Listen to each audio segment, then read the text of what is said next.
अस्सलाम वालेकुम, welcome to second weeks topic. आज हम डिज़ाइन ऑफ शाफ्ट्स को आगे लेके चलेंगे और इससे मुतालिक आज हम न्यूमेरिकल्स भी परफॉर्म कर रहे होंगे। जिस तरह लास्ट वीक में हमने बात की थी कि शाफ्ट जो है एक रोटेटिंग मेंबर है, usually of circular cross section use to transmit power और मोशन। एक्सेल की हमने बात की थी कि is a non rotating member that carries no torque and is use to support rotating wheels and pulleys.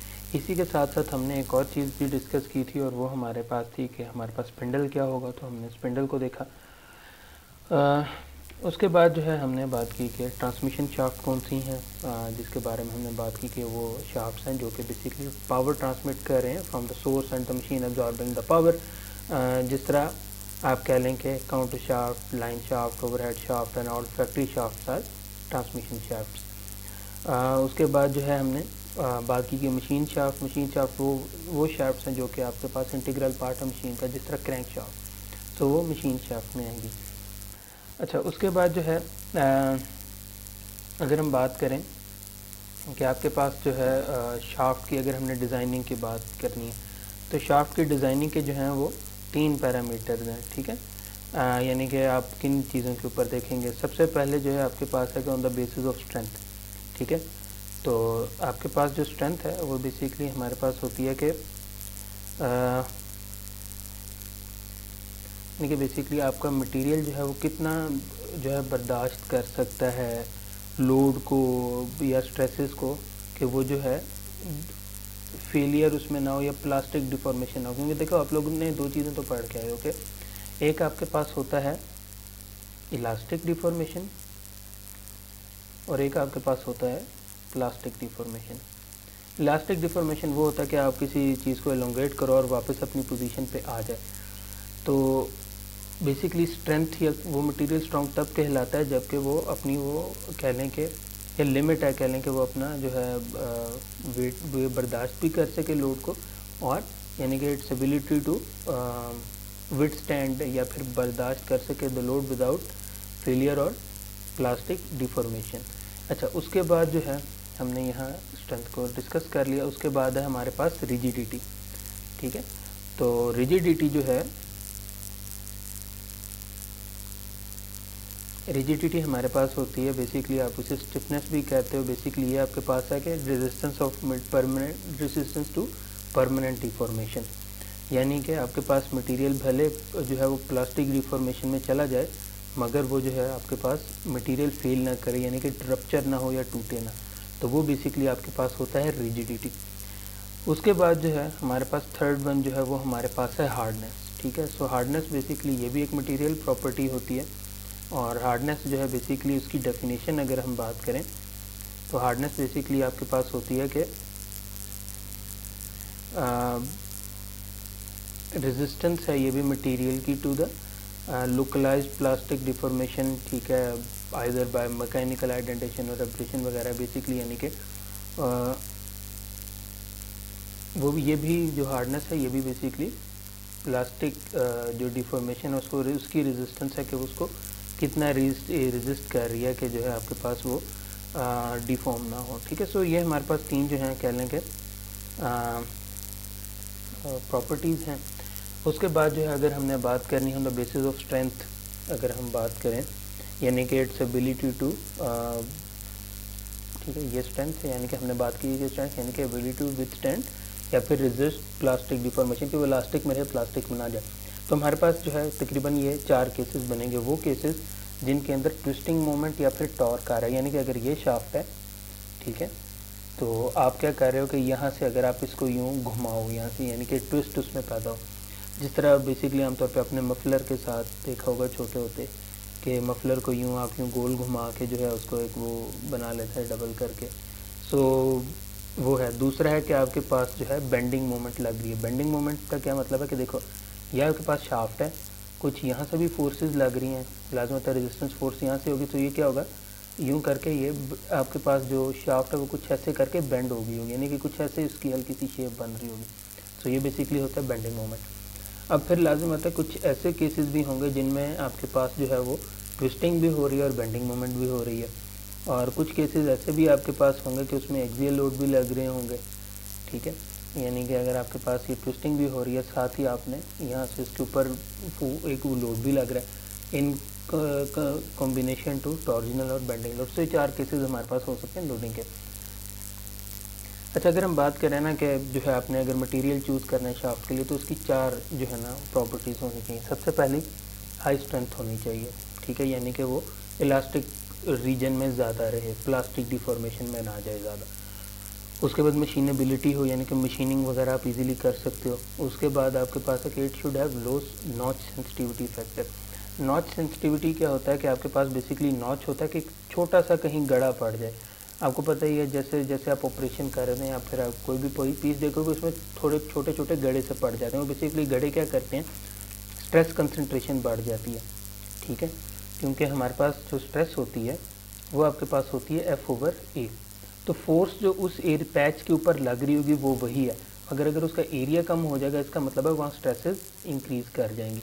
इस वजह से हमने उसको देखना होता है। It should have good heat treatment properties लाजमी होता है जब ऑपरेशन में होगा। तो या फिर जब आपने जो है इसको मैन्युफैक्चर करना है, हीट ट्रीटमेंट के प्रोसेस से अगर गुजारना है तो उसकी वो प्रॉपर्टी होनी चाहिए। And it should also have high wear resistant properties, यानी कि वेयर एंड टेयर नहीं होना चाहिए, यानी कि बीच में गड़े वगैरह इस तरह, यानी कि उसको वॉर्न आउट नहीं होना चाहिए। उसके बाद अगर हम मटेरियल की बात करें तो स्टील जो है हमारे पास कह लेंगे आइडियल चॉइस है। अगर हम मॉडुलस ऑफ इलास्टिसिटी की बात करें या फिर स्ट्रेंथ की बात करें, इसके अलावा स्टील के अलावा ब्रॉन्ज भी आपके पास यूज़ होता है, स्टेनलेस स्टील भी यूज़ होता है मरीन या फिर क्रोसिव एनवायरनमेंट में, यानी कि अगर आपने कहीं पानी के अंदर आपने काम करना है या फिर कोई ऐसी जगह जहाँ जंग यानी कि कह लें कि नमी वगैरह यूँ ज़्यादा होती है, जंग का खतरा होता है, तो वहाँ आप ये यूज़ करते हैं। ज़्यादातर जो हमारे पास मशीन की शाफ्ट बनती हैं वो हमारे पास लो टू मीडियम कार्बन की बनती हैं। स्टील या फिर जो हमने बात की कि स्टील हमारे पास आइडल चॉइस है, या उसकी कोल्ड रोलिंग प्रोसेस से गुजारा जाता है, हॉट रोल किया जाता है। उसके बाद कुछ अलॉयज़ भी यूज़ किए जाते हैं, यानी कि जहाँ आपको ज़्यादा स्ट्रेंथ चाहिए होती हैं, जैसे निकल के साथ अलॉय या फिर निकल क्रोमियम हो गया, क्रोम वेनेडियम स्टील, ये नॉर्मली यूज़ किए जाते हैं।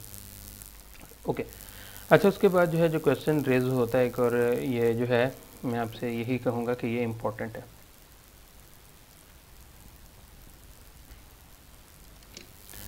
अच्छा जी, ये बेसिकली है कि आपके पास माउंटिंग यूज फॉर शाफ्ट। अब आपके पास अगर एक शाफ्ट है और आपने शाफ्ट के ऊपर कोई ना कोई लोडिंग लगानी है, ठीक है, फ़र्ज़ करें आपके पास गियर था या बेरिंग था, आपने ये लगा दिया।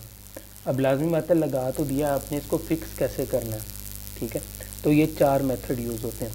सबसे पहले जो है हमारे पास है set screw locking. Set screw locking में अगर आप ये देखो, ये जो पहले वाला है इसमें अगर आप देखो तो एक ये स्क्रू लगा हुआ है। तो आप क्या करते हो कि जब आपके पास बेरिंग वहाँ चला गया, आप स्क्रू से उसको टाइटन अप कर दोगे। इसका नुकसान क्या होता है कि थोड़ा सा कह लें कि शाफ्ट के ऊपर थोड़ा सा डैमेज पड़ेगा, लाजमी होता है जब स्क्रू के लिए आपको होल्ड करना है या फिर जब आप करोगे तो थोड़ा सा नॉच एक बनेगी। तो सेट स्क्रू का सबसे बड़ा फ़ायदा ये है कि ये ईजी टू इंस्टॉल है, जो है कह लें कि सबसे सस्ता है। क्लियरेंस फिट वगैरह जो है इसमें आप वो इजीली फिट्स एंड टॉलरेंसेज आप लोगों ने पढ़ी हुई, यानी कि थोड़ा बहुत गुंजाइश वगैरह हम रख सकते हैं, और लो टू मीडियम स्पीड्स के लिए जो है ये बिल्कुल ठीक है। उसके बाद जो है हमारे पास चलें इसको थोड़ा सा पढ़ भी लेते हैं पहले। सेट स्क्रू में क्या होता है कि हमारे पास 2 स्क्रूज होते हैं that are tighten to clamp the bearing onto the shaft. The contact between the bearing and the shaft is concentrated on opposite side of the set screws. This is the most popular mounting method. ठीक हो गया। Basically इसमें होता क्या है कि आपके पास आपने क्लैंप तो कर दिया है, तो आपके पास 2 स्क्रूज हैं जिनकी मदद से आप इसे टाइटन अप कर देते हो, और सेट स्क्रू की वजह से जो है आपके पास फ्रेटिंग क्रोजन हो सकती है, ठीक है। फ्रेटिंग क्रोजन जो है यानी कि making removal very difficult of use of operation, यानी कि बेसिकली आप स्क्रू से जब टाइट कर देते हो ना, तो ये देखो कि कुछ जगहों पे, बाकी जगहों पे ठीक है। अब जिस तरह ये आप एरिया देख रहे हो या फिर आप ये एरिया देखो, तो यहाँ बेसिकली वो जंग आ गया। फ़र्ज़ करो कि जहाँ से हमने उसको ज़्यादा टाइट किया था या जहाँ बेसिकली वो जिसकी वजह से वो होल्ड कर रहा था, वहाँ आपके पास ज़्यादा वो कह लें कि क्रोजन आ जाती है, और इसकी वजह से इसको उतारना बहुत मुश्किल हो जाता है अगर आपने कई सालों से इसको चेंज नहीं किया। दूसरा हमारे पास है इसेंट्रिक। इसेंट्रिक जो है हमारे पास इसमें कह लें कि जो शाफ्ट का और जो ये इसका हब का जो सेंटर है वो ज़रा डिफरेंट होता है, तो उसकी वजह से चूँकि कह लें कि सेंटर दोनों के डिफरेंट हैं, एक नहीं है, तो कह लें कि वो उसके ऊपर फिक्स इजीली हो जाता है। सो ये भी इजी टू इंस्टॉल है, लो परचेज प्राइस है, यूनिडायरेक्शनल, ठीक है, यानी कि बेसिकली आप एक साइड पे, यानी कि यूनिडायरेक्शनल का मतलब ये है कि क्लियरेंस फिट में कि आपके पास यानी कि कम और ज़्यादा भी अगर हो जाए तो आप एडजस्ट कर सकते हैं। इसमें ऐसा नहीं है, इसमें अगर आपने जो है फ़र्ज़ किया कि अगर आपका वो साइज़ जो है अगर ज़्यादा हो गया लेट से, तो फिर जो है ये काम नहीं करेगा, या अगर आपने इस तरह से डिज़ाइन किया कि अगर कम हो जाए तो ही वो काम करेगा। सो बेसिकली ये उससे फिट्स ये टॉलरेंस से रिलेटेड है। शाफ्ट डैमेज जिसमें भी माइनर होता है लो टू मीडियम स्पीड के लिए। अगर हम इसकी बात करें तो बेसिकली इसमें यह है कि जो है आपके पास कॉलर जो है जब आप यानी कि वो जब उसे प्लेस करते हो तो बेसिकली आप करते क्या हो कि आप इसको घुमाते हो, यानी कि जिस तरह बेरिंग लॉक हो गया ना, तो जिस तरह आप स्क्रू को टाइट कर रहे होते हैं ना, तो बेसिकली आप फ़र्ज़ करो कि आपने बेरिंग को यहाँ घुमा के या फिर ये जो माउंटिंग है आपने इसको इसके यानी कि बेसिकली होगा क्या कि ये माउंटिंग है, माउंटिंग के ऊपर फिर आपका लगेगा बेरिंग। तो आपने माउंटिंग को जब आप यूँ घुमाओगे ना तो बेसिकली लॉक हो जाएगा किसी एक पोजीशन पे, क्योंकि सेंटर उसका डिफरेंट है, ठीक है। तो जहाँ लॉक हो जाएगा ना तो वहाँ से वो फिर हिलेगा नहीं, ठीक है। The contact of the bearing is slightly more distributed than the set screw locking method, ठीक है, लाजमी बात है, जिसमें कॉन्टैक्ट एरिया ज़रा ज़्यादा है। These are unidirectional and not intended for reversing loads, sorry basically reversing load इसमें नहीं लग सकते, यानी कि अगर फ़र्ज़ किया अगर आप इस पर जो है डाउनवर्ड लोड लगा रहे हो तो फिर आप जो है इसमें अपवर्ड लोडिंग नहीं लगाओगे, यानी कि एक तरह की ही इसमें लोडिंग ये अलाउ करेगा, ठीक है जी। Like the set screw method the eccentric locking collar can cause significant fretting corrosion making removal very difficult, बिल्कुल उसी तरह जैसा हमारे पास सेट स्क्रू लॉकिंग में था। थर्ड हमारे पास है कॉन्सेंट्रिक लोडिंग। कॉन्सेंट्रिक लोडिंग में बेसिकली ये भी इजी टू इंस्टॉल है, मगर परचेज प्राइस की हाई है। कॉन्सेंट्रिक ग्रिप टू शाफ्ट है, रिड्यूस्ड फ्रेटिंग जो क्रोजन हम बात कर रहे थे वो इसमें नहीं होती, और मीडियम टू हाई स्पीड्स के लिए। मगर इसमें क्या होता है कि जब आपकी कह लें कि जब शाफ्ट गुजरती है आप देख रहे हैं कि ये दरमियान में इसमें खाली स्पेसेस हैं, तो होगा क्या कि ये बेसिकली किसी एक पॉइंट पे जाके ना ये फिक्स उसके साथ हो जाएगा, ठीक है, क्योंकि ये कॉलर यानी कि शुरू से डाया बड़ा है, तो वो जब थोड़ा सा पास ऑन करेगा तो वो उसके साथ फिक्स हो जाएगा, यानी कि उसको उसके मुताबिक ही अपने आप को एडजस्ट कर लेगा कॉन्सेंट्रिक, ठीक है जी। Tanks on the extended inner ring of the bearing lock down when the collar is twisted into place, यानी कि आपने ये कॉलर जब लेके गए फिर जब आपने इसको घुमाओगे तो शाफ्ट के ऊपर तो ये बेसिकली अपने आप को लॉक कर लेंगे। The contact of area of the bearing is evenly distributed within a small area around the shaft. तो बेसिकली इसका फ़ायदा ये होता है कि लोड डिस्ट्रीब्यूशन जो वो किसी एक पॉइंट पे फोकस नहीं होगा, बल्कि ओवरऑल शाफ्ट के ऊपर डिस्ट्रीब्यूट कर रहा होगा बेरिंग का लोड। वाइब्रेशन वगैरह कम करनी हो तो उसके लिए ये आइडियल है। उसके बाद चौथा हमारे पास है अडेप्टर। अडेप्टर जो है minimizes vibration, higher purchase price, ठीक है, most concentric grip, no fretting या हाई स्पीड्स के लिए बेसिकली अडेप्टर जो है ये यूज़ होगा, या फिर टेपर्ड अडेप्टर स्लीव। अगर इसको हम देखें टेपर्ड अडेप्टर स्लीव जो है उसमें बेसिकली एक लॉकिंग वॉशर होती है, लॉकिंग नट होता है। तो आप बेसिकली करते क्या हो कि आप जब आपने इसको यहाँ प्लेस कर दिया तो इसके एंड पे कह लें कि यहाँ वो वॉशर आ जाएगा, उसके बाद यहाँ नट आ जाएगा, तो लाजमी बात है उसको वो वहाँ फिक्स कर देगा। तो ये बेसिक पर्पस होता है आपके पास ये अडेप्टर का, ठीक है जी। लॉकिंग नट जैसे ही हम बात भी कर लें, the locking nut is tighten with spanner wrench, ठीक है, स्पेनर से आप इसे जब टाइटन अप करोगे the adapter is drawn through the bearing attached to the shaft. The contact of the bearing is evenly distributed around the shaft, this has the highest purchase price, will take the longest to install but loss for minimal shaft damage and highest possible speed with the least amount of vibration, ठीक है जी। अब हम जो है यहाँ से मैं आपको ये वीडियो शेयर भी कर दूँगा, अलबत्ता मैं आपको यहाँ चाहूँगा कि मैं आपको दरमियान में पार्ट्स में से पॉज करके दिखा दूँ, ठीक है जी। ये सबसे पहला जो है वो करने जा रहा है सेट स्क्रू का, ठीक है, और यहाँ आप देखें कि वो बेसिकली हाउसिंग के साथ जब लगेगा, ठीक है, तो देखें यहाँ से सिंपल अगर मैं इसको यहाँ से पॉज कर दूँ, आप देख रहे हो कि बेसिकली वो स्क्रूज हैं उनको उसके साथ वो टाइटन अप कर रहा है, ठीक है। सो अच्छा जी, यहाँ मैं आपको दोबारा दिखा देता हूँ, ठीक है, ये आप देख रहे हैं यहाँ अगर मैं इसको पॉज कर दूँ यहाँ से तो आप देख सकते हैं कि उसने वो दो स्क्रूज थे और दोनों की मदद से उसने इसको यहाँ पॉज कर दिया हुआ है, ठीक है। उसके बाद आ जाता है सेकंड, ये मैं वीडियो आप लोगों के साथ शेयर भी कर दूँगा। उसके बाद इसेंट्रिक लॉकिंग कॉलर, इसको भी देख लें आप। इसेंट्रिक लॉकिंग में देखें तो आपके पास यहाँ ये बेरिंग है, ये इसके साथ है कॉलर है, तो ये इसके साथ दोनों का सेंटर थोड़ा सा डिफरेंट है, सो उसकी वजह से इस पर फिक्स होगा। आपने पहले जहाँ वो प्लेस करना था वहाँ प्लेस करोगे आप शाफ्ट के ऊपर, ठीक है, और उसके बाद जो ये आपके पास कॉलर आ रहा है, आप देखो इसको आप ट्विस्ट कर रहे हो घुमा रहे हो तो वो किसी एक पॉइंट पर जाके वहाँ फिक्स हो जाएगा। अच्छा, इसमें एक और चीज़ भी होती है कि ये आपके पास ये स्क्रू है, ठीक है, तो बेसिकली ये स्क्रू है और नीचे जो वो पिछला पार्ट था उसके साथ स्क्रू था, तो आप बेसिकली यहाँ से कोई पेचकस वगैरह करके तो इनको यूँ बराबर भी कर सकते हो। ताकि जो है वो प्रॉपर फिट में आ जाए। ठीक है, सो आई बिलीव वो इसको यहाँ करता है। हाँ जी, ये देखें कि उसने उसकी मदद से ना बेसिकली दोनों सर्कल्स को जो है उसने यूँ बराबर कर दिया ताकि परफेक्ट फिट हो जाए। ठीक है, मैं यहाँ पॉज भी कर देता हूँ ताकि आप लोग इजीली देख सको कि आपके पास यहाँ ये सेंट्रिक कॉलर को उसने कैसे एडजस्ट किया। अच्छा, उसके बाद जो है हम नेक्स्ट पे आ जाते हैं। नेक्स्ट हमारे पास है सेंट्रिक। ठीक, तो सेंट्रिक में अगर आप देखो तो आपके पास यहाँ जो है इसमें स्मॉल होल्स हैं जिसे हमने डिस्कस किया। तो ये सिंपल क्या करेगा कि आपने इसको यहाँ प्लेस किया, ठीक है, किसी एक पॉइंट पे जाके ये फिक्स ऑटोमेटिकली अपने आप को एडजस्ट कर लेगा और मज़ीद आप उसको टाइटन अप कर दोगे तो वहाँ उस पॉइंट पे वो फिक्स हो जाएगा। ठीक है, सो ये देखें कि वो उसको जो है की मदद से जो है उसको उसने वहाँ एडजस्ट कर दिया, जिस भी पॉइंट पे आपको चाहिए था वहाँ ये एडजस्ट हो जाएगा। उसके बाद है अडेप्टर।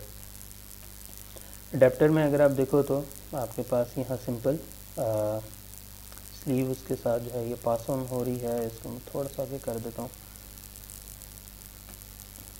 ठीक है, और उसके बाद देखें आपके पास ये वॉशर आ जाएगी। ठीक है, वॉशर के बाद जो आपके पास यहाँ लॉकर नट आ जाएगा। तो इस तरह जो है ये कंप्लीट हो जाएगा आपके पास। तो इसकी भी असेंबली देख लेते हैं जी। शाफ्ट के ऊपर ये गया और यहाँ से अब आपने जो है नट को वहाँ टाइटन अप कर दिया तो वो आपके पास वहाँ माउंटिंग आपके पास लग जाएगी। ठीक है, बाकी इसके लिए जो है स्पैनर वगैरह से आप इसको टाइटन अप कर सकते हो, जिस तरह आपको ये सामने नज़र आ रहा है कि वो टाइटन अप कर रहा है इसको। सो ये 4 मेथड्स हैं आपके पास, यूज़ आप कर सकते हैं। एनीवेज आगे चलते हैं।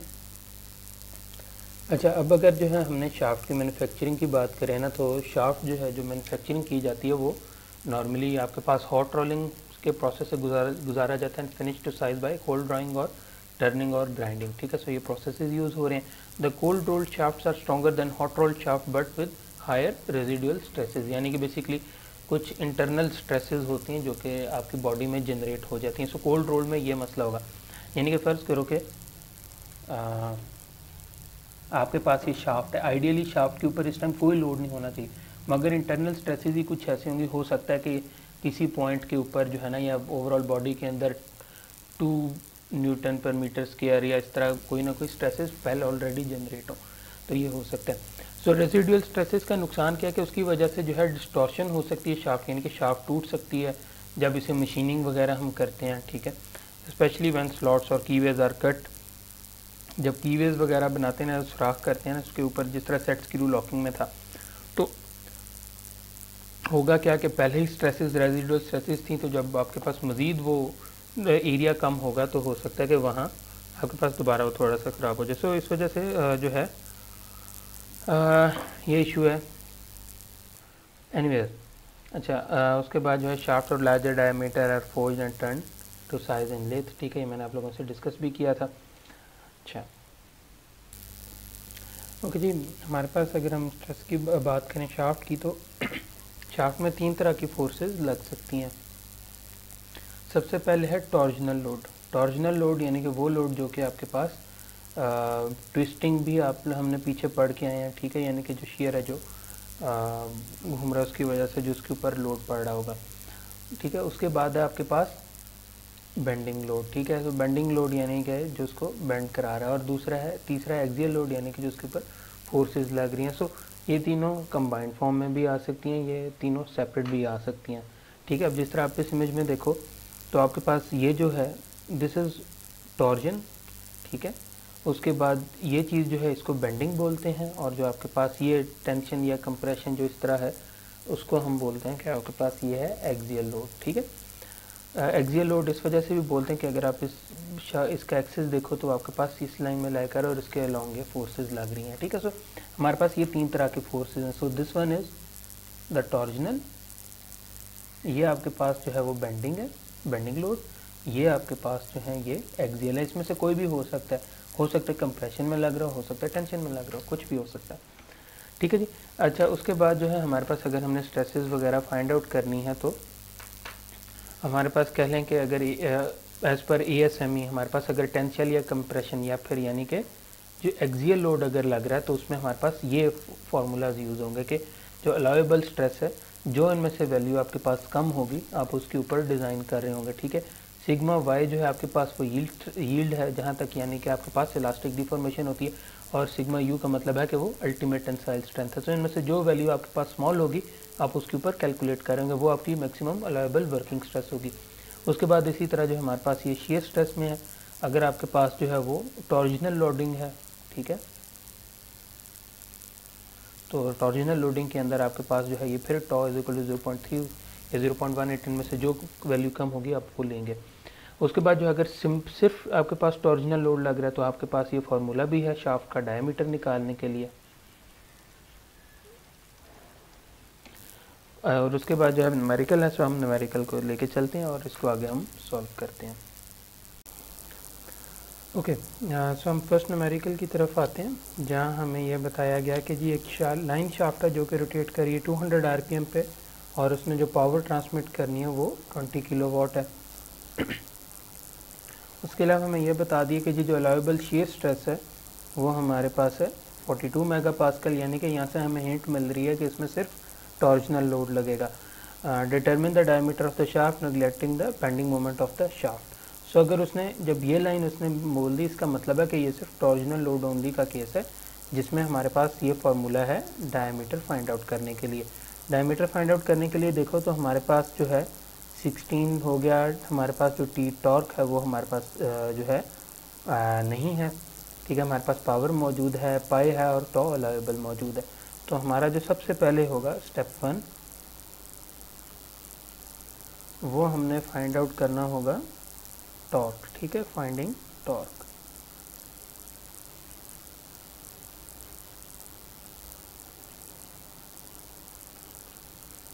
अच्छा जी, अब टॉर्क के लिए जो फॉर्मूला हमारे पास होता है, ठीक है,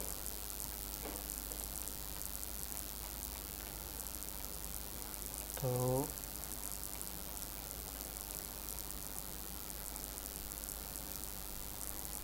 जो हमारे पास यहाँ torque is equal to P into 60 divided by 2 pi N. Basically आपके पास 2 पाई एन जो है इंटू टॉर्क डिवाइडेड बाय 60 जो है वो पावर होती है। तो अगर ये वैल्यू हो तो आपके पास 20 किलोवाट है, इसका मतलब है 20 इंटू 10⁻³ मल्टीप्लाई बाय 60 डिवाइड करेंगे 2 पाई यानी कि 3.14, या बल्कि से चले हम 3.14 लिख ही देते हैं, वरना अगर कैलकुलेटर में आप डायरेक्ट पाई की वैल्यू से भी करा सकते हैं। Multiply by 3.14 multiply by N जो कि आपके पास है 2000। सो ये वैल्यू आपके पास बनती है तकरीबन 955 न्यूटन मीटर। जब उसके अब हम आ जाते हैं नेक्स्ट स्टेप की तरफ, स्टेप 2, वो हमारे पास है शाफ्ट डायामीटर। सो वो अगर हमने फाइंड आउट करना, हमारे पास ये फार्मूला गिवन है, तो इसको यहाँ हम डायरेक्ट लिख देते हैं कि डायामीटर, मैं वैल्यू डायरेक्ट पुट कर दूंगा, direct is equal to 16 multiply by torque जो कि अभी हमने निकाला 955, डिवाइड करेंगे इसको पाई यानी कि 3.14 से, मल्टीप्लाई करेंगे टॉ अलाउएबल जो कि हमारे पास था 42 मेगापास्कल यानी कि 42 मल्टीप्लाई बाय 10⁻⁶, और इस पूरे का आपने लेना है क्यूब रूट यानी कि 1/3। तो ये वैल्यू जो है आपके पास आती है तकरीबन 0.0487 मीटर या फिर 48.7 मिलीमीटर। सो इस तरह हमारा जो पहला न्यूमेरिकल था वो कंप्लीट होता है, ठीक है। और उसके बाद जो हमने नेक्स्ट न्यूमेरिकल स्लाइड्स में इनकॉर्पोरेट किया हुआ है उसको देख लेते हैं, जो कि हमारे पास है कि हमने डायमीटर निकालना है सॉलिड शाफ्ट का, जो कि हमें 330 किलोवाट ट्रांसमिट करेगी या 200 आरपीएम, ठीक है, हमें यानी कि पावर गिवन है और एन गिवन है। The ultimate shear stress for the steel में भी टेकन एज 360 मेगापास्कल। सो हमें टॉ अलाउएबल भी आ गया, और फैक्टर ऑफ सेफ्टी जो है वो हमने 3 रखना है। ये जो 3 रखना है इसको भी हम देखते हैं इसका हमने क्या करना है। अच्छा, उसके बाद उसने कहा कि जी अगर जो है ये तो फुल सॉलिड शाफ्ट है, अगर हम हॉलो शाफ्ट यूज़ करने जा रहे हैं तो फिर आप क्या करेंगे, जबकि जो ratio of inside to outside diameter है वो 0.5 है। इसका मतलब है कि अगर आपके पास जो है आउटर डायमीटर 2 होगा तो आपके पास जो इनर डायमीटर है वो आपके पास होगा 1। सो ये इस तनासब से या इस रेशो से हमने इसको फाइंड आउट करना है। सो ये भी देखो आपके पास, चूँकि आप देख रहे हो कि आपको सिर्फ शेयर में आपको गिवन है, सो इसका मतलब है कि ये भी टॉर्जनल लोड ओनली का केस है। तो सबसे पहले जो है यहाँ हमारा जो फर्स्ट स्टेप होगा, जिस तरह हमने लास्ट में किया था, तो इसमें ज़रा चूँकि फैक्टर ऑफ सेफ्टी का जिक्र आ रहा है तो इसमें सबसे पहले हम फैक्टर ऑफ सेफ्टी को भी शामिल कर लेते हैं। ठीक है जी। सो ओके, सो सबसे पहले हम यहाँ से अलाउएबल शियर स्ट्रेस निकालेंगे। ठीक है, क्योंकि हमारे पास अल्टीमेट शियर स्ट्रेस है। ठीक है, तो हमारा यहाँ होगा स्टेप 1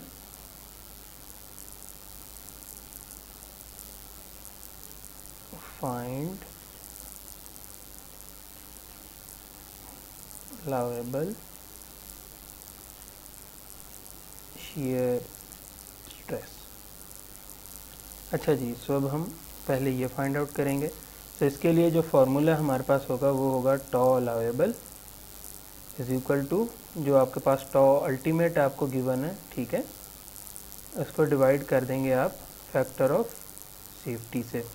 सो टॉ अलाउएबल देखो हमें ये गिवन है, सॉरी टॉ अलाउएबल नहीं था, ये अल्टीमेट था टी। सो यानी कि 360 डिवाइडेड बाय 3, तो ये हमारे पास जो आंसर है ये तकरीबन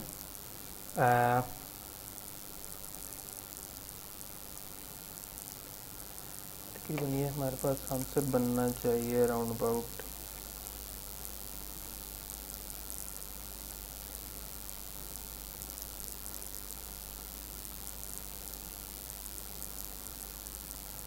okay, just wait a minute, हम यहाँ से कैलकुलेट कर लेते हैं।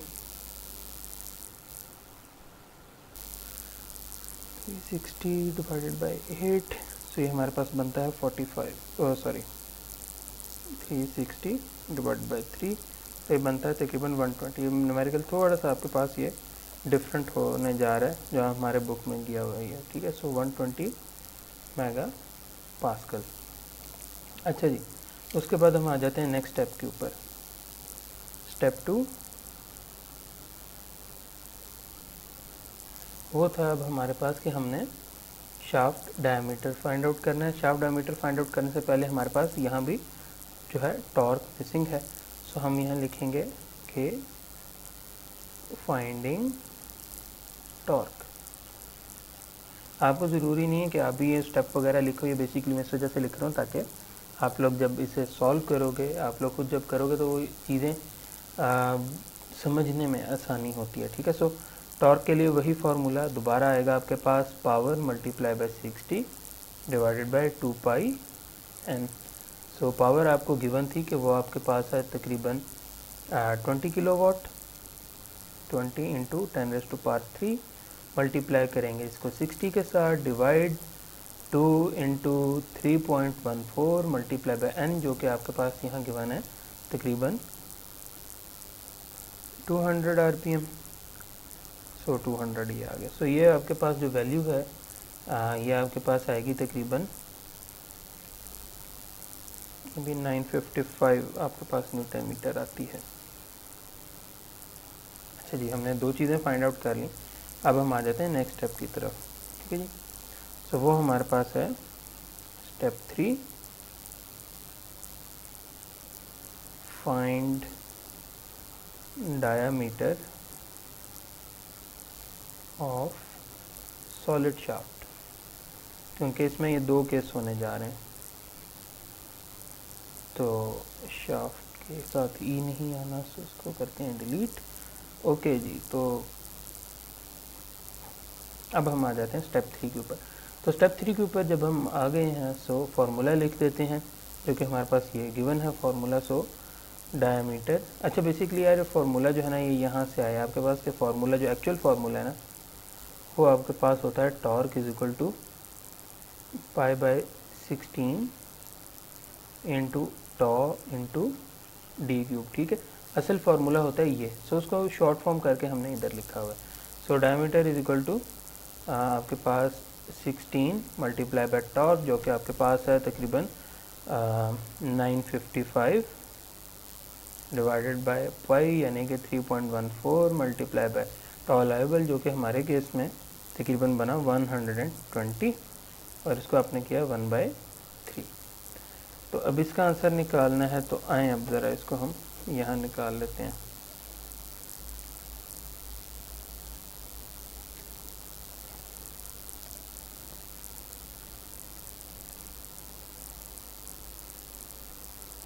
सिक्सटीन मल्टीप्लाई बाय 955 करेंगे,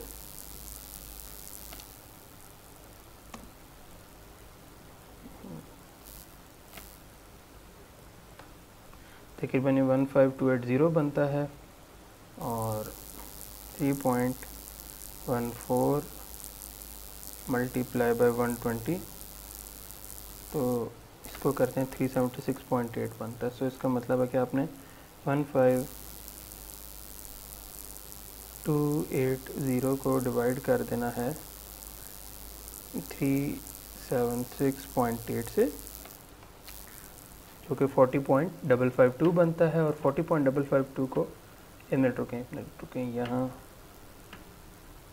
एक और चीज़ भी हमने करनी है कि इक्वल टू 40, क्योंकि ये आपके पास जो है ये 120 मेगा पास्कल है, तो इसके साथ यहाँ 10⁻6 भी आना है।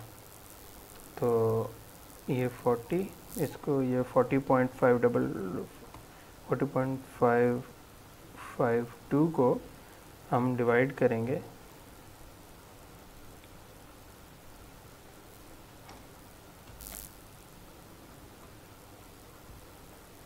10⁻6 के साथ। सॉरी, ये अब आंसर हमें थोड़ा सा यहाँ देखना पड़ेगा, ये यहाँ वन नोट पे नहीं हो सकता। 40.552 divided by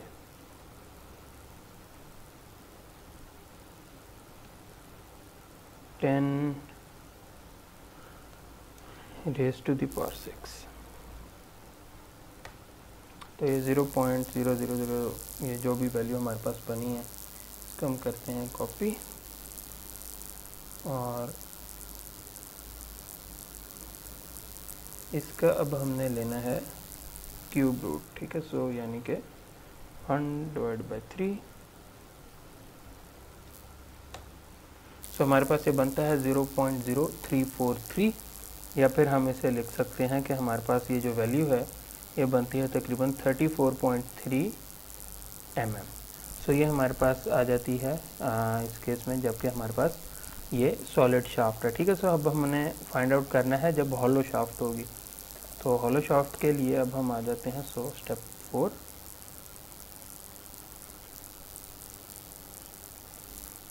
find diameter for hollow shaft.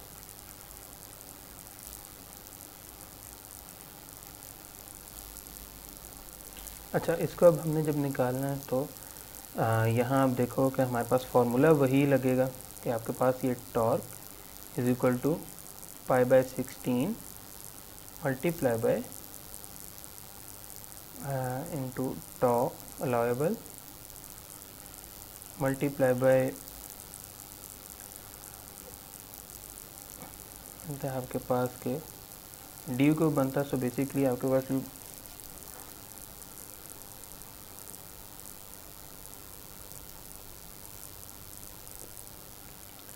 D outer का क्यूब माइनस डी इनर का क्यूब। अब इसको थोड़ा सा हम सॉल्व करके देखते हैं। मसला क्या है कि हमारे पास ये हमें पता है कि जो इनर और जो आउटर की रेशियो है वो हमारे पास है 0.5, ठीक है। हमारे पास ये गिवन है। अब इसको हम कैसे लिख सकते हैं? हम इसको ऐसे कर सकते हैं कि हम डी नॉट क्यूब को बाहर ले जाएं, ठीक है, और इसको हम डिनोट कर देते हैं के के साथ, ठीक है, और यहाँ अंदर लिखते हैं 1 - के, ठीक है, और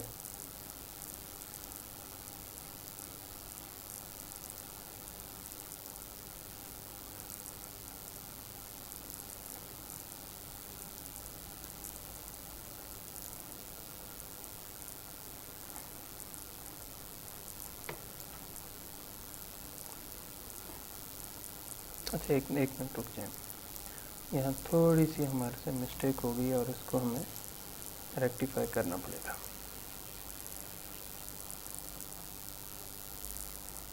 multiply by D outer minus D inner और इसका होल क्यूब, ठीक है। तो आपके पास ये बनता है, ये है a माइनस बी का होल क्यूब, तो ये आपके पास होता है a cube minus B cube minus 3ab into A plus B, ठीक है जी। सो इसका मतलब है कि a अगर आपके पास आउटर हो तो outer cube minus D inner cube minus 3 into D I D O, और यहाँ आपके पास हो गई है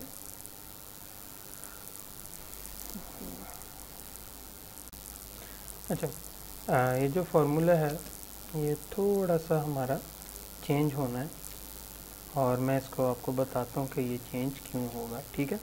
हॉलो शाफ्ट के लिए सिर्फ चेंज होगा। असल में फार्मूला जो होता है आपके पास टॉ मैक्स का, वो होता है यानी कि टॉ मैक्स यानी कि टॉ लायबल यानी कि लायबल जो शीयर स्ट्रेस होती है उसका, ये आपके पास फार्मूला था maximum torque into R divided by J, ठीक है। अब जे जो है वो पोलर मोमेंट ऑफ इनर्शिया होता है और उसकी वैल्यू जो होती है वो होती है π/32 into D outer raise to power 4 minus D inner raise to power 4। अच्छा अब यहाँ क्या होता है कि आप जे को जब रिप्लेस करते हैं तो आपके पास ये बन जाता है टॉ मैक्स मल्टीप्लाई बाय ये भी डायमीटर बाय 2, या फिर इसको हम आउटर डायमीटर बाय 2 कर लेते हैं, ठीक हो गया जी। ये आउटर डायमीटर बाय 2 ठीक हो गया। डिवाइड करें इसे।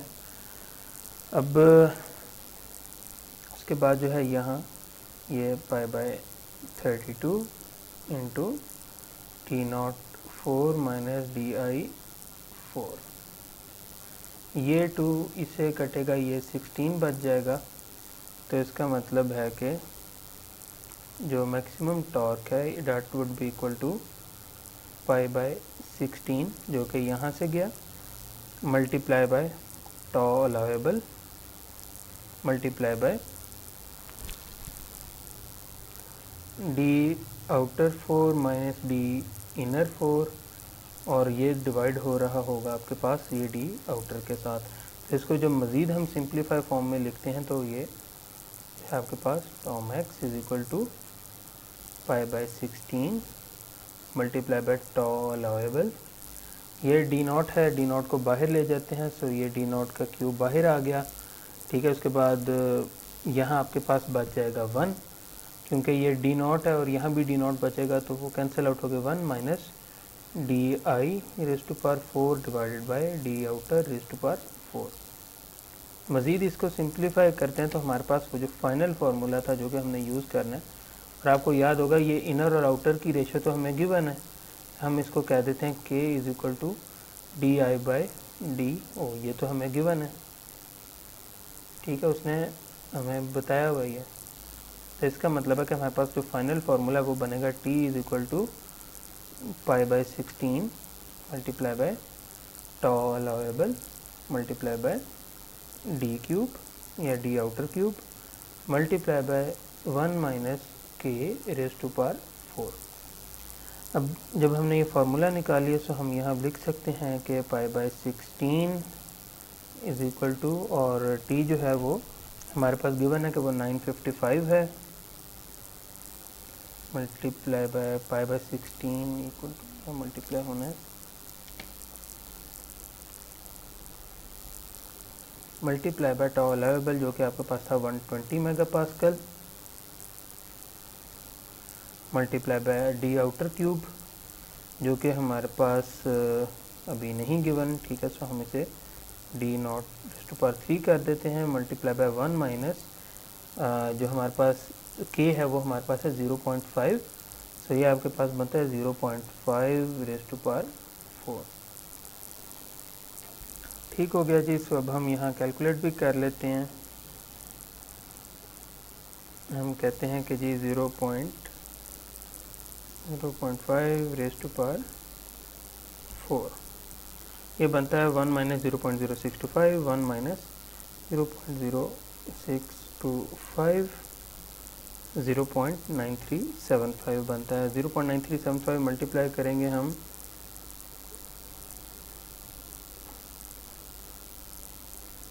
10⁻⁶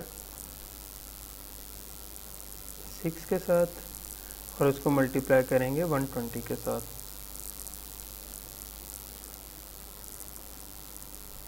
ये वैल्यू बनी, ठीक है। 112, 500 और 000, सो 955 डिवाइडेड बाय 112, 500 और फिर 000, ठीक हो गया। ये हमारे पास एक बहुत स्मॉल वैल्यू आती है, ठीक है। और हमने क्या करना है कि इसका अब हमने क्यूब रूट लेना है। सो इसको करते हैं रेज़ टू द पावर 1/3, तो आपके पास ये बनता है 0.0203, या फिर मैं अगर इसे लिखना चाहूँ इट एम्प्लाइज, ये आपके पास जो डी आउटर है वो आएगा 0.0203 या फिर 20.3 mm। अब मैं क्या करता हूँ कि आउटर आ गया, सो इसका मतलब है कि k is equal to DI/DO is equal to 0.5। तो इसका मतलब है कि अगर मैं इसको आधा करूँगा तो मेरे पास ये इनर डायमीटर आ जाएगा। तो मैं यहाँ लिख सकता हूँ कि inner diameter would be equal to, तकरीबन इसका हाफ आप कर लें और 0.5 DO is equal to 0.5 multiply by 20.3, ठीक है। तो आपके पास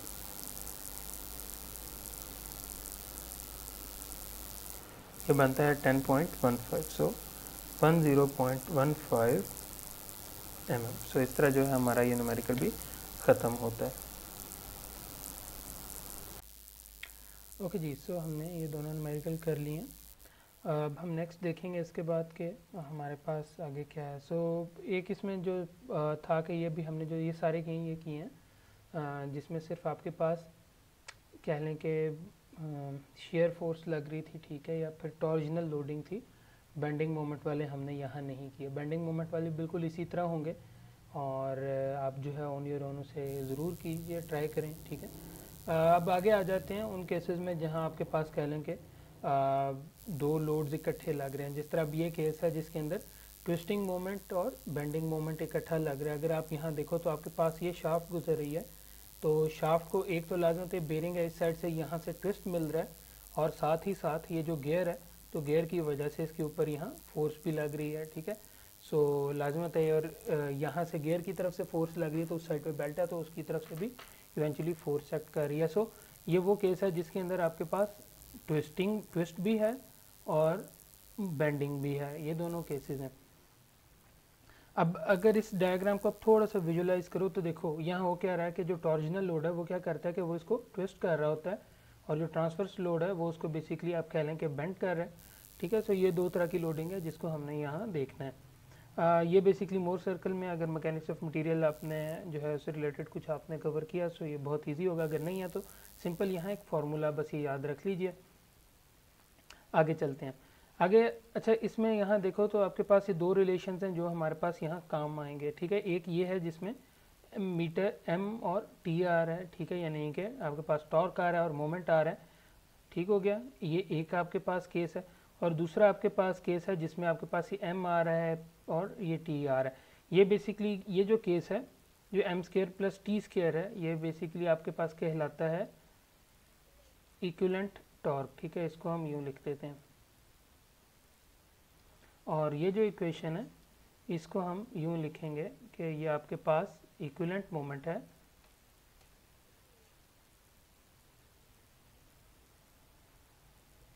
और यहाँ m प्लस होना था। अच्छा, इसकी डेफिनेशन क्या है? इसकी डेफिनेशन सिंपल ये है कि अब ये देखो एक्चुअल में तो क्या हो रहा है कि जिस तरह मैंने आपको यहाँ दिखाया कि बेंडिंग मोमेंट ट्विस्ट भी हो रहा है, ठीक है, यानी कि टॉर्जन भी है और बेंडिंग मोमेंट भी है। इसकी डेफिनेशन ये कहती है कि ये वो स्ट्रेस की वैल्यू है कि अगर सिंपल आप वो अप्लाई करें तो वही लोडिंग का इफेक्ट आ रहा होगा जो कि आपने मोमेंट और टॉर्जन अप्लाई अभी करके रखा हुआ है। इसी तरह जो ये दूसरा केस है, कह लें कि ये वो बेंडिंग मोमेंट है, अगर आप ये अप्लाई कर दें तो इसका इफेक्ट वही होगा जो कि ये मोमेंट और ये टॉर्क जो अभी आप अप्लाई कर रहे हैं ये मिला के इसको ऊपर एक्ट कर रहे हैं। सो ये इसकी डेफिनेशन है। इक्विवेलेंट मोमेंट बोलते हैं और उसको हम इक्विवेलेंट टॉर्जन बोलते हैं, इक्विवेलेंट टॉर्क बोलते हैं, ठीक है। ओके, सो उसके अलावा जो है बाकी कुछ न्यूमेरिकल, अगर एक्सियल लोड आ जाए तो उसके लिए जो है एक डिफरेंट फार्मूला है, अगर डिफ्लेक्शन वगैरह का केस हो उसके लिए डिफरेंट फार्मूला है। अगर हमने जो है डिफ्लेक्शन एंगल निकालना हो कि कितना एंगल डिफ्लेक्शन हुई है, सो ये हम निकाल सकते हैं, ये रेडियन में है, ये डिग्री के लिए है। अब हम आ जाते हैं एक और एग्जाम्पल पे। यहाँ बेसिकली हमारे पास एक सॉलिड सर्कुलर शाफ्ट गिवन है, बेंडिंग मोमेंट देखें उसका हमें गिवन है, ठीक है, और उसका टॉर्क हमें गिवन है, दोनों चीज़ें गिवन है। सो यानी कि पता लग गया कि ये हमारे पास twisting moment and bending moment का केस है। The shaft is made up of 45C8 steel, ये उसकी कैटेगरी है, having ultimate tensile stress of 700 megapascal, ठीक हो गया। और उसके बाद जो है आपको ये बता दिया है कि and the ultimate shear stress of 500 megapascal, assuming a factor of safety 6, determine the diameter of the shaft. तो इसमें एक ये फार्मूला यूज़ होगा और एक इसमें दूसरा बेंडिंग मोमेंट वाला यूज़ हो रहा होगा। अच्छा, इसमें चले मैं आपको एक और चीज़ भी आपको दिखाता हूँ। देखें यहाँ देख रहे हैं कि ये जो हमने बात की है, यहाँ बेसिकली बात लिखी हुई है कि design based on strength. Strength का क्या मतलब है कि मटेरियल की प्रॉपर्टी कि वो उसे इलास्टिक रीजन के अंदर ही रखे और प्लास्टिक उसमें स्ट्रेन ना डेवलप हो, प्लास्टिसिटी की तरफ ना जाए। तो ये हमने जो है इसको करना है। सो अब जो है हम न्यूमेरिकल की तरफ चलते हैं, ठीक है, और वहाँ से जो है फिर इसको सॉल्व करके देख लेते हैं। ओके, अच्छा, एक और चीज़ जो है जो भी मेरे जहन में आई है और मैं चाह रहा था कि आप लोगों को मैं क्लियर भी कर दूं, और उसके बाद फिर हम प्रॉपर न्यूमेरिकल की तरफ जाएंगे, ठीक है। असल में हमारे पास दो तरह की थ्योरी होती हैं, ठीक है। अभी तक जो आप लोगों ने एक चीज़ तो जैसे मैंने आप लोगों को पहले बताया था, आप लोगों को हुक्स लॉ का आइडिया है, ठीक है। इसी तरह आप लोगों को इस फार्मूला का भी पता है कि stress is equal to elastic modulus और स्ट्रेन। अच्छा, इसी तरह डिफरेंट आपके पास थ्योरीज मौजूद हैं। एक हमारे पास जो थ्योरी मोस्ट कॉमन यूज होती है उसको हम बोलते हैं मैक्सिमम शियर स्ट्रेस थ्योरी।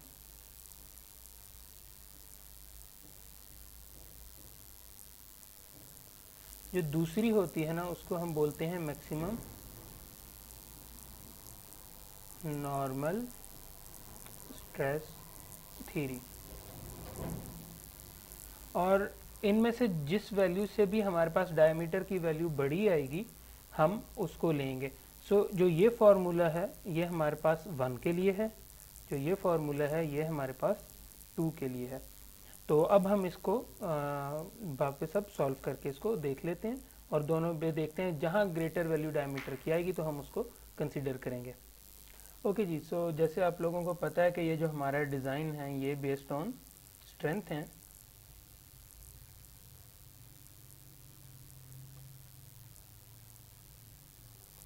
तो इसका क्या मतलब है? इसका मतलब ये है कि जो भी हमारे पास ये हम ड्रॉ करेंगे, ठीक है, तो हमने इस पॉइंट के ऊपर रहना है, इनके यील्ड पॉइंट के ऊपर रहना है, इससे पीछे नहीं जाना, ठीक है। अगर आप देखो तो हमें यहाँ से जो चीज़ें गिवन है, ठीक है, अगर आप देखो तो हमें अल्टीमेट टेंसाइल स्ट्रेस गिवन है जो कि है 700 मेगापास्कल, ठीक हो गया। तो अब हम जो है हम सबसे पहले तो हम फाइंड आउट करेंगे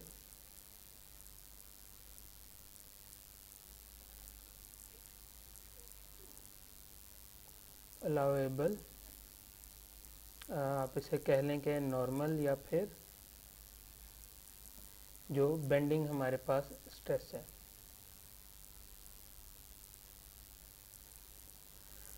ये फाइंड आउट करने के लिए हमारे पास सिंपल हम लिख सकते हैं कि सिग्मा बी, ठीक है, या फिर इसको कुछ केसेस में हम सिग्मा टी भी लिख देते हैं, ठीक है, कि ये टेंसाइल लोडिंग है तो इसको जो है आप कह लें कि sigma ultimate tensile stress divided by factor of safety.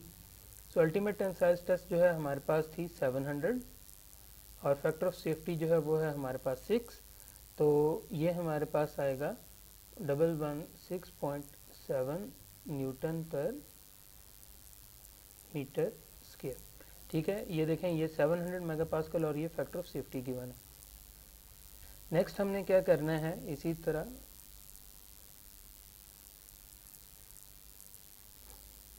Allowable shear stress find out करनी है।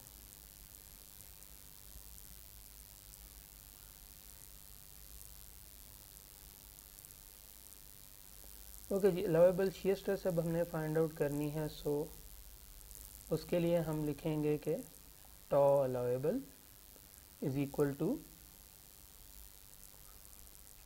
अल्टीमेट टॉर्जनल स्ट्रेस या फिर shear stress divided by factor of safety. So ये हमारे पास गिवन है 500, डिवाइड किया इसको 6 के साथ, सो आंसर हमारे पास आता है 83.3 न्यूटन पर मीटर स्क्वायर।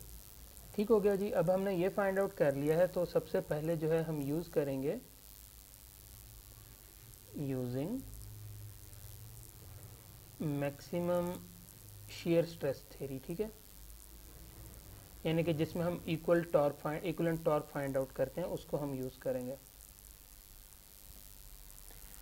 अच्छा जी, सो उसके लिए अगर फाइंड आउट करना है तो हम क्या कहते हैं कि एक तो जो हमारे पास ये था इसको ही हम मूव करा लेते हैं।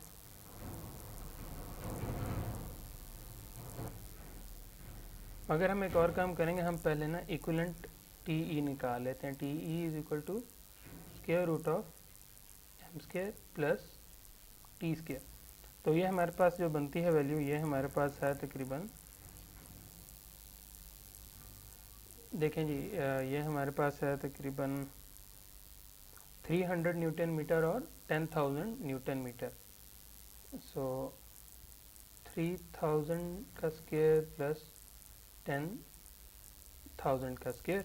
तो ये हमारे पास जो इक्विवेलेंट हमारे पास जो है टॉर्क है टी ई, ये हमारे पास आएगा तकरीबन,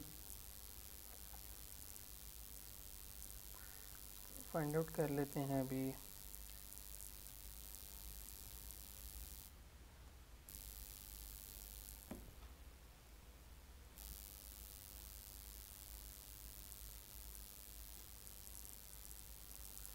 सॉरी,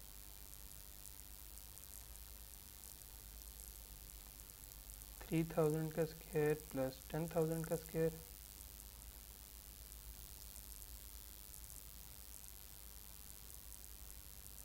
ठीक हो गया। और इसका हमने स्क्वायर रूट अब लेना है।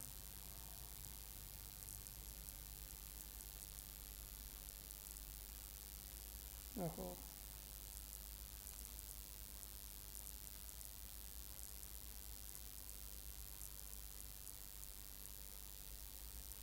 इसको दोबारा से कर लेते हैं।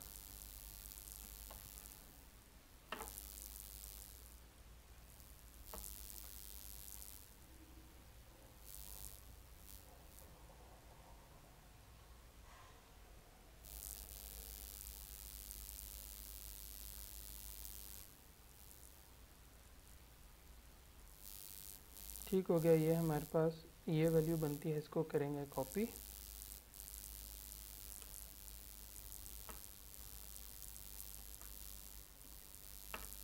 और इसका अब हम यहाँ से स्क्वायर रूट ले लेते हैं। सो ये हमारे पास वैल्यू आती है तकरीबन, इसमें कुछ थोड़ा सा इशू है, तो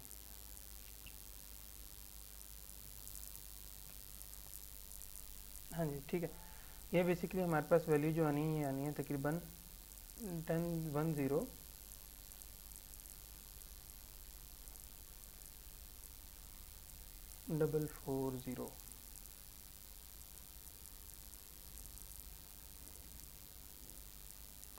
एक मिनट रुकें।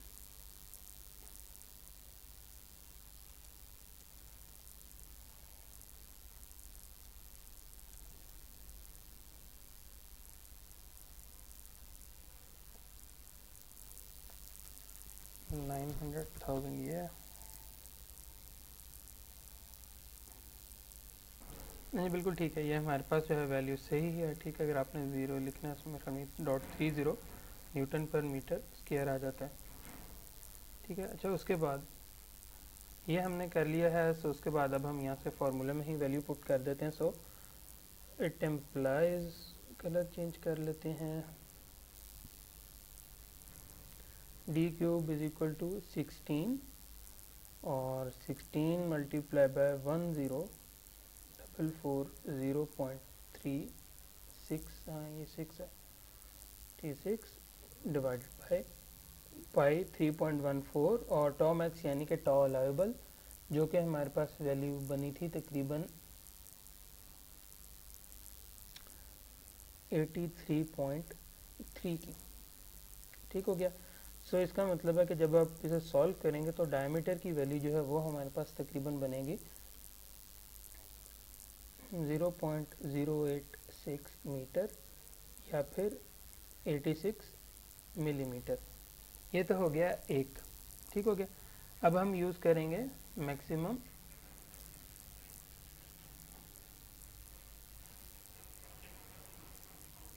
Normal stress theory.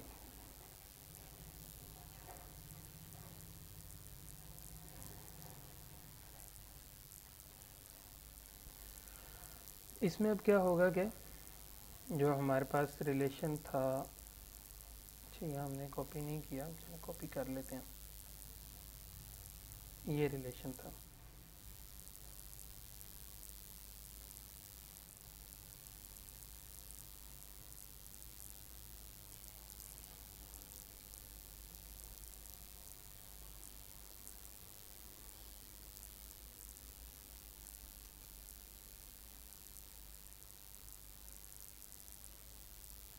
चलिए हमने ये खैर ये रिलेशन यूज़ करना है। और हमारे पास अब यहाँ देखें तो हमारे पास सिग्मा बेंडिंग भी गिवन है और हमने ये रिलेशन फाइंड आउट करना है। ठीक है, तो इसको फाइंड आउट कर लेते हैं। और यहाँ हम लिखते हैं कि इट एम्प्लाइज जो इक्विवेलेंट हमारे पास मोमेंट है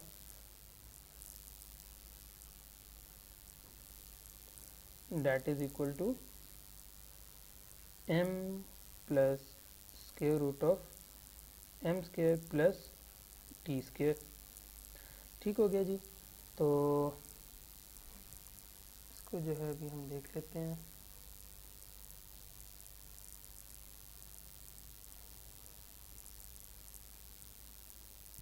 साथ ये 1/2 भी आएगा।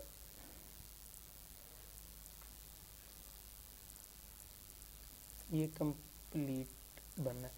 अच्छा जी, सो इसको हम करते हैं। सो 1/2 बाहर आ जाएगा, m जो है वो 3000 ये आ गया। ये वैल्यू जो है हमने यहाँ व्यू पर फाइंड आउट की थी जो कि ये मौजूद है। So plus 10,440.36। सो ये हमारे पास जो वैल्यू है ये तकरीबन बनेगी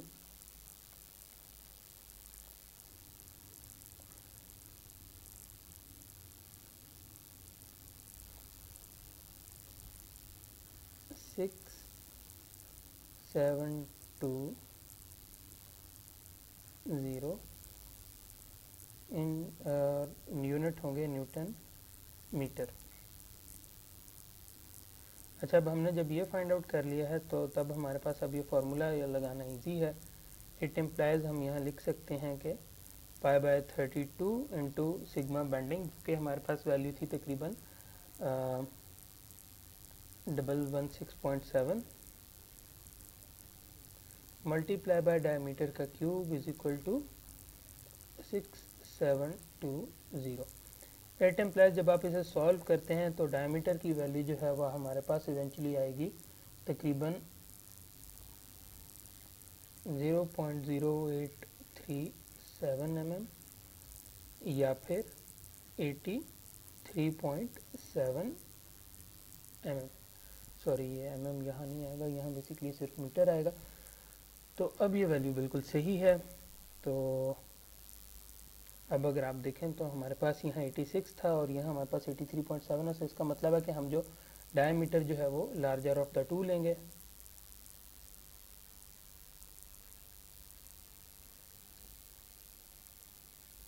इट इम्प्लाइज के हमारे पास जो डायमीटर है वो हम लेंगे 86 mm। सो इस तरह जो है ये हमारा न्यूमेरिकल यहाँ कंप्लीट होता है।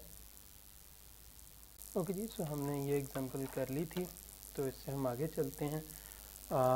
आगे हम देख रहे हैं दोबारा वही कंबाइंड ट्विस्टिंग मोमेंट और बेंडिंग मोमेंट का केस है। अच्छा, अगर जो है गियर के केस में ना ऐसे होता है कि जो गियर की फोर्स होती हैं वो दो कंपोनेंट्स में रिजॉल्व होती हैं। एक उसका होता है टेंजेंशियल कंपोनेंट और एक होता है उसका रेडियल कंपोनेंट, ठीक है। जो आपको ये Ft नज़र आ रहा है basically that is called the tangential component, और Fr जो है वो हमारे पास होता है रेडियल कंपोनेंट। जब हम डिज़ाइन ऑफ गियर्स को कवर करेंगे तो इंशाल्लाह हम इस पॉइंट को भी कवर कर रहे होंगे उसमें, तो तब तक के लिए इसको ऑन होल्ड रखना पड़ेगा। बट जो है for the sake of understanding अभी सिर्फ इसको ऐसे रखें कि ये दो कंपोनेंट्स में रिजॉल्व होता है। अगर जो है देखें दो कंपोनेंट थे, मैंने आपको बताया टेंजेंशियल कंपोनेंट और रेडियल कंपोनेंट। टेंजेंशियल कंपोनेंट अगर निकालना तो उसके लिए हमारे पास ये फार्मूला होता है टी फॉर टॉर्क d/2, और उसके बाद जो रेडियल और ये आपके पास पिच डायमीटर होगा, और जो रेडियल कंपोनेंट है वो WT tan(5). ये दो फार्मूलाज हैं जो आपको याद रखने पड़ेंगे फॉर नाउ। अगर देखना है तो आपके पास ये बेसिकली वो नॉर्मल फोर्स लग रही है, ठीक है, और इसको दो कंपोनेंट्स में हमने रिजॉल्व कर दिया है, रेडियल में और टेंजेंशियल में। ये बिल्कुल उसी तरह ही है जिस तरह आप जो है ये अगर फोर्स है तो आप इसको आप रिजॉल्व कर देते हो f(x) में और f(y) में। तो सिंपल वही चीज़ है। तो उसके बाद जो है अब हम एग्जांपल पे आ जाते हैं कि जी यहाँ हमें शाफ्ट के बारे में बता दी गई कि जी एंड्स पे जो है हमारे पास बॉल बेरिंग्स हैं। बॉल बेरिंग्स पे भी फोर्सेस लग रही होंगी, Rx लग रही होगी और Ry लग रही होगी। उम्मीद है आप लोग अप्लाइड मैकेनिक्स वगैरह में ये चीज़ें कवर करके आए हो। कैरिज है tooth spur gear at its mid span, यानी कि मिड में जो है इसके स्पर गियर है। एंड टू ट्रांसमिट हमारे पास ये पावर गिवन है 7.5 किलोवाट और 300 RPM गिवन है, एन गिवन है। Pitch circle diameter of the gear is 150 mm, यानी कि कैपिटल D हमें दे दिया। The distances between the centre line of the bearing and gear are 100 mm each. If the shaft is made of steel and the allowable shear stress is 45 megapascal, determine the diameter of the shaft. The pressure angle of the gear is 20 degree. So ये जो relation था ये phi, ये basically आपके पास होता है pressure angle. सो ये हमारे डाटा गिवन है और इसको अब हम यहाँ सॉल्व करेंगे और इसको देख लेते हैं। अगर इसकी हमने फ्री बॉडी डायग्राम बनाई तो कुछ ऐसे बनेगी कि हमारे पास ये दरमियान में गियर है, 100 mm इसका बेरिंग से डिस्टेंस है, टोटल 200 mm है, और जो बड़ा सर्कल जो गियर है, ठीक है, उसके जो पिच सर्कल डायमीटर 150 mm है वो हमें गिवन है। सो इसको हम यहाँ सॉल्व करके देख लेंगे और ये हमारा आज का लास्ट न्यूमेरिकल होगा और हमारा शाफ्ट डिज़ाइन का टॉपिक ख़त्म हो जाएगा। ओके जी, सो ये हमारे पास न्यूमेरिकल है, इसको हम अभी स्टार्ट करेंगे। अच्छा जी, सबसे पहले जो है हम यहाँ स्टेप बाय स्टेप इसे लेके चलते हैं। सो स्टेप 1 हमारे पास क्या होगा कि हमारे पास टॉर्क नहीं गिवन, ठीक है। तो सबसे पहले हम टॉर्क निकाल लेते हैं।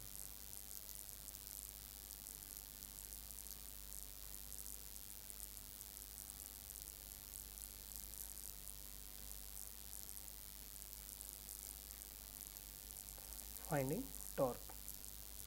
टॉर्क के लिए जो हमारे पास रिलेशन होता है that is T is equal to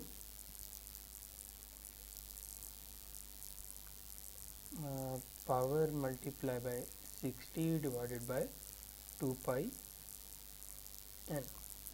इसका मतलब है पावर हमें गिवन थी कि 7.5 किलोवाट है, यानी कि 7.5 into 10⁻³ multiply by 60 divided by 2 into 3.14 multiply bye n, जो कि हमें गिवन था 300 RPM है। तो इसका मतलब है टॉर्क हमारे पास बनता है 238.7 न्यूटन मीटर, ठीक है। सो अब हम आ जाते हैं नेक्स्ट स्टेप के ऊपर और हमारा स्टेप 2 होगा कि हमने जो है गियर फोर्सेस फाइंड आउट करनी है। सो हम लिख देंगे कि finding gear forces. Gear forces के दो कंपोनेंट हैं, एक टेंजेंशियल कंपोनेंट है, एक रेडियल कंपोनेंट है, ठीक है जी। तो WT is equal to T/D/2।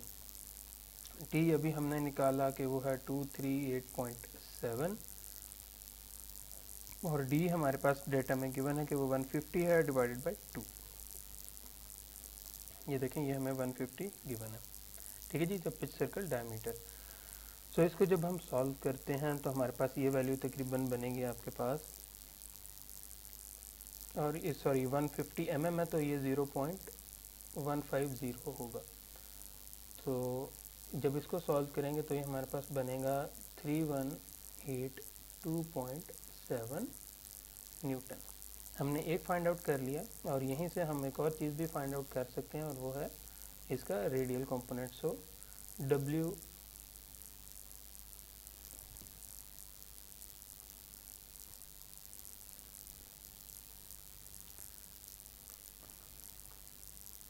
कह लो कि W R is equal to, फिर डब्ल्यू भी निकाल, डब्ल्यू आर भी रेडियल भी हमें निकालने की ज़रूरत नहीं है, हम यहाँ से इसका ओवरऑल कंपोनेंट हम निकाल सकते हैं।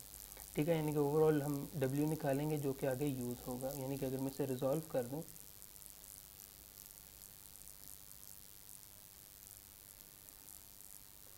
ये अगर आपके पास डब्ल्यू है, ठीक है, और ये आपके पास जो है वो रेडियल कंपोनेंट होगा, ये आपके पास जो है इसका टेंजेंशियल कंपोनेंट होगा जो कि अभी हमने यहाँ निकाला है। सो अगर हमने ये W निकालना होगा तो हम W के लिए लिख सकते हैं कि W इज इक्वल टू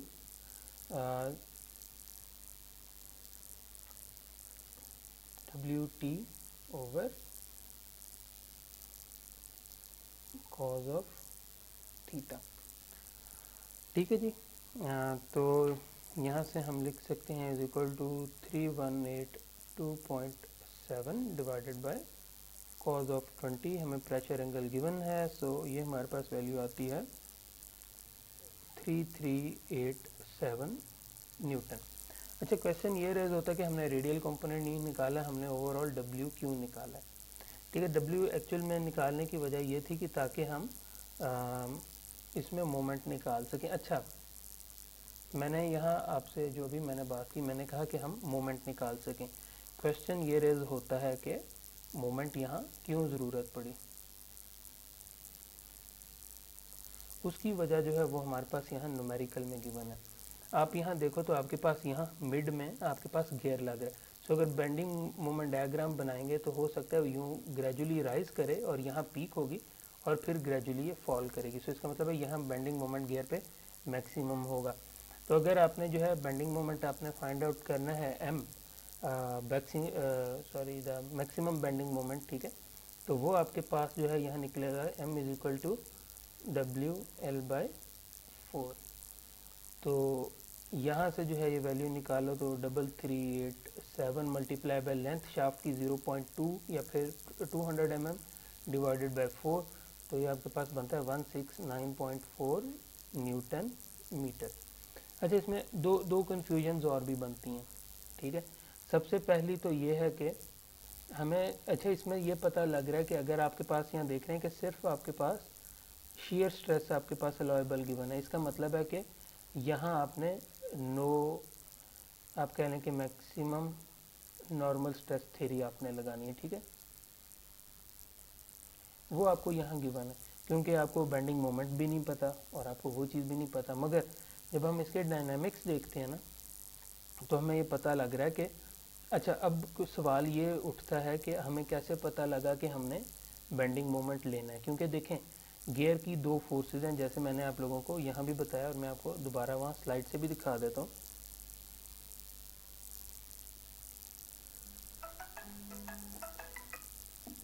ये देखें, सॉरी,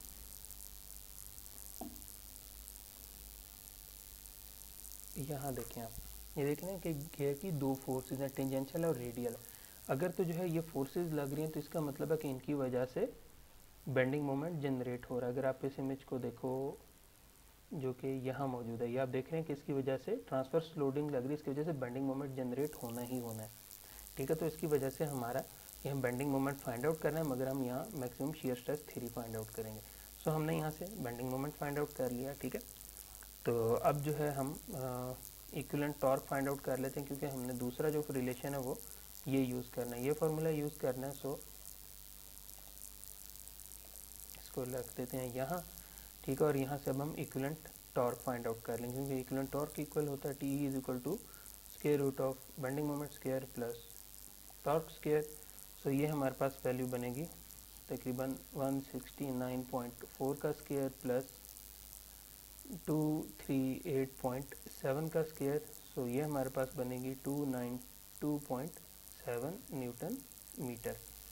जब हमने ये फाइंड आउट कर लिया तो हम यहाँ से अब डायमीटर फाइंड आउट कर सकते हैं। So D cube is equal to 16 into 292.7 divide करेंगे इसको पाई यानी कि 3.14 से, मल्टीप्लाई होगा टॉम एक्स से जो कि अभी हमने यहाँ फाइंड आउट किया, बल्कि सॉरी हमें यहाँ गिवन था वो के 45 मेगा पास्कल।